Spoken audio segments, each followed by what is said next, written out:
ঘটনাস্থল কোথায়? আশুলিয়া বাইপেলে। হ্যাঁ, ও ওখানে থেকে পড়াশোনা করতো, মানারাত ইউনিভার্সিটিতে পড়াশোনা করতো।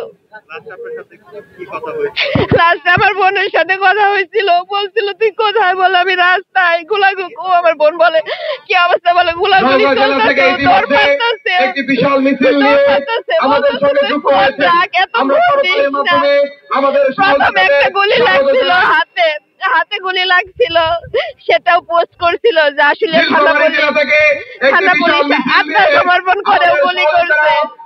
আবার আমার ফোন দেয়, ফোন রিসিভ করে না, লাস্টে ফোন রিসিভ করে বলে ফোনটাকে তো ফোন দিস না, ভাগ্যে যা আছে তাই হবে।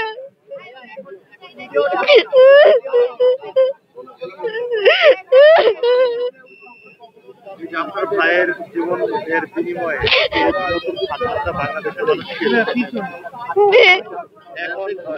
এই স্বাধীনতাকে ধরে রাখতে হবে, আর এরকম ফ্যাসিস্ট সরকার যদি আর হইতে না পারে তাদের দমন করতে হবে।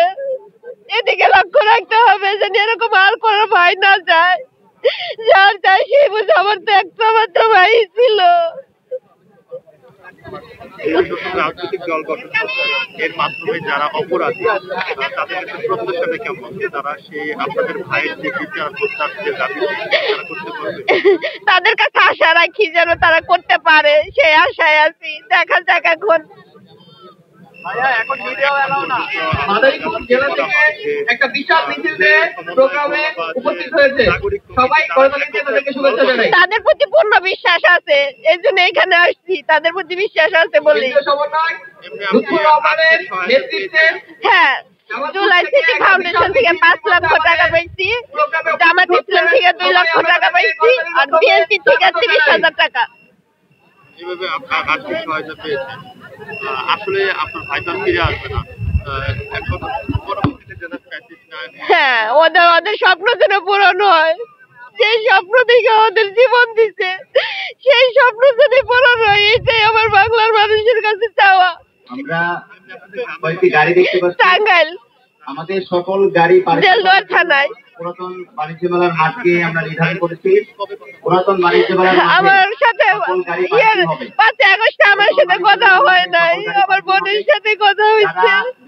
আমি 5 আগস্টে ভাবছি যে আশুলিয়ার কোনো খবর দেখা যায় না, সাভারের কোনো খবর দেখা যাচ্ছে না, মনে হয় সেফটি আছে, সেভে আছে। আমার সাথে কথা হয়নি, আমার বোনের সাথে কথা হয়েছে কয়েকবার। ও তখন রাস্তায় গোলাগুলি চলতেছে, হাতে একটা গুলি লাগছে। তো আমার বোন আমাকে বলে নাই যে ওর হাতে গুলি লাগছে, আমরা টেনশন করবো বলেছিল। হাতে লাগছে অল্প কিছু, দেখা যাক পরে জানাবো নি। কিন্তু আমার ভাই আর নাই।